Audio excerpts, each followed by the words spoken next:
Hi. അങ്ങനെ വീണ്ടും ഒരു വീഡിയോ. അങ്ങനെ ജൂൺ 10 നമ്മളെ വീട് കൂടിയായിട്ട് 3 വർഷമായി. അങ്ങനെ അന്നൊരു ഗണോമം കഴിക്കും. അപ്പോൾ 3ാമത്തെ വർഷം അതിപ്പോൾ കഴിക്കുന്നത്. അങ്ങനെ ഗണോമം കഴിച്ചു. പിന്നെ ഇന്നത്തെ മെയിൻ ഞങ്ങളെ പ്ലാൻ ഉണ്ടായത് ഗണോമം കഴിച്ചിട്ട് കൊട്ടിയൂർ ടെമ്പിൾ, മറ്റേ കണ്ണൂർ അറ്റത്തുള്ള അമ്പലത്തേക്ക് പോകാൻ വേണ്ടിയിട്ട്. അങ്ങനെ രാവിലെ ഗണോമല കഴിച്ചു. പിന്നെ അതിൻ്റെ ചെറിയ ചെറിയ ക്ലിപ്പിങ്സ് കുറച്ച് സ്പീഡായിട്ടുണ്ട്. അതെല്ലാം കഴിഞ്ഞ് അതിൻ്റെ പ്രസാദം പിന്നെ ഇതെന്ത് ഹോമൊക്കെ ഉണ്ടെന്ന് അറിയുന്നില്ല, ആ സംഗതി അതെല്ലാം കഴിഞ്ഞതെല്ലാം റെഡിയായിട്ട് കൊട്ടിയൂർ അമ്പലം റെഡി ആയിട്ടിരുന്നു. ആ സമയത്ത് ഞങ്ങളെ വണ്ടിയിൽ ഓയിലെന്തോ കുറഞ്ഞു.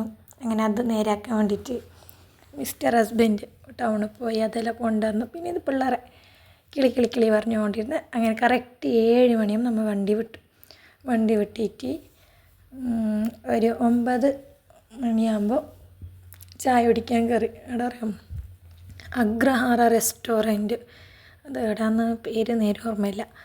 അങ്ങനെ അഗ്രഹാര റെസ്റ്റോറൻറ്റ് പോയി. ഞാനും മിസ്റ്റർ ഹസ്ബൻഡ് ദോശ എടുത്തു. പിന്നെ പിള്ളേർ ഒരാൾ മസാല ദോശ, മറ്റേ ആൾ പൂരി.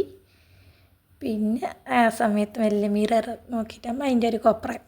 അങ്ങനെ അതെല്ലാം കഴിഞ്ഞിട്ട് പിന്നെയും വണ്ടി കയറി രാവിലെ 7 മണിക്ക് വണ്ടി കയറിയിട്ട് ഏകദേശം 11 മണിയാകുമ്പോൾ കൊട്ടിയൂർ എത്തി.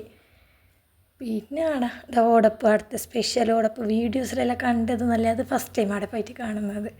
ചുറ്റും 2 ഭാഗത്തും ചന്ത ക്ലിപ്സ് എന്ത് വേണം അത്. പലാസോ പാൻറ്റിനെല്ലാം 2 എണ്ണത്തിന് 250 സംതിങ്, അതെ. പിന്നെ ചുറ്റും നോക്കി അതെല്ലാം കഴിഞ്ഞിട്ട് മെല്ലെ കുളിച്ചിട്ട് കയറാൻ പോയി. അങ്ങനെ കുളിച്ച് വെള്ളത്തിലേക്ക് മുങ്ങി കല്ലുറച്ചു ചന്ദനക്കുറിയെല്ലാം ഇട്ടിട്ട് പോയിട്ടാകുമ്പോൾ അറിയുന്നത് അടുത്ത ലൈന്. അത്ര ക്യൂ ഭഗവാനെ. എന്നിട്ട് ഞങ്ങൾ ക്യൂ തെറ്റിയിട്ട് ഇപ്പുറത്ത് മെല്ലെ കീഞ്ഞിട്ട് നടന്നിട്ട് പോയിട്ട് എല്ലാം ചുറ്റും കണ്ടു.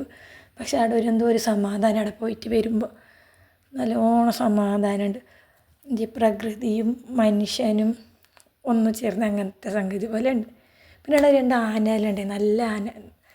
അതെല്ലാം കണ്ടിട്ട് കയറിയ വയലല്ല, മറ്റേ വയൽ തിരിച്ചിട്ട് വന്നിട്ട് ഫൈനലി അതെടുത്ത് ഓടപ്പൂ, അടുത്ത സ്പെഷ്യൽ ഓടപ്പൂ എല്ലാം എടുത്തു.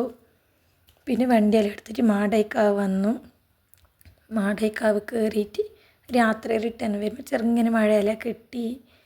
പിന്നെ അത് കഴിഞ്ഞിട്ട് അവസാനം ഞങ്ങൾ വീട്ടിലൊക്കെ എത്തി. കറക്റ്റ് 9:30 ആകുമ്പോൾ വീട്ടിലൊക്കെ എത്തി.